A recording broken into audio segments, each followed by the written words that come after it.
अध्यक्ष महोदय, पूज्य गुरुजीवर्ग, येथे जमलेले माझ्या बालमित्रांनो, आज 15 ऑगस्ट आपल्या भारताचा 80वा स्वातंत्र्य दिन. या पवित्र व ऐतिहासिक दिन मी वैष्णवी आदिनाथ वागचोरे तुमच्यासमोर मी माझे मनोगत व्यक्त करण्यासाठी उभी आहे.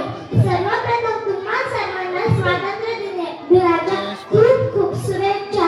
आजचा दिवस हा प्रत्येक भारतीयांच्या मनात देशभक्तीची भावना निर्माण करणारा आणि आपल्या स्वातंत्र्य सैनिकांच्या त्याग व बलिदानाची आठवण करून देणारा तो दिवस.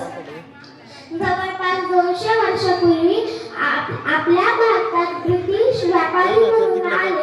सुरुवातीला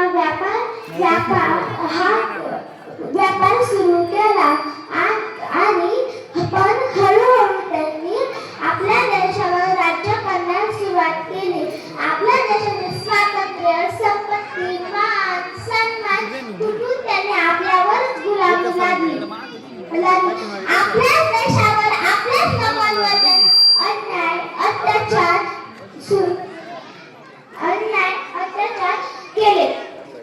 या काळात ब्रिटिशांनी आपल्यावर अफाट संपत्ती, सोने, चांदी व मौल्यवान रत्ने लढला नेली. भारतीयांनी पिकवलेला कापूस, मसाले आणि इतर कच्चा माल विद्यार्थी सावधान मध्ये बसा. नीट पाणी करा. थोडा झालाय कार्यक्रम आता. ते कमी किमतीत विकत घेत.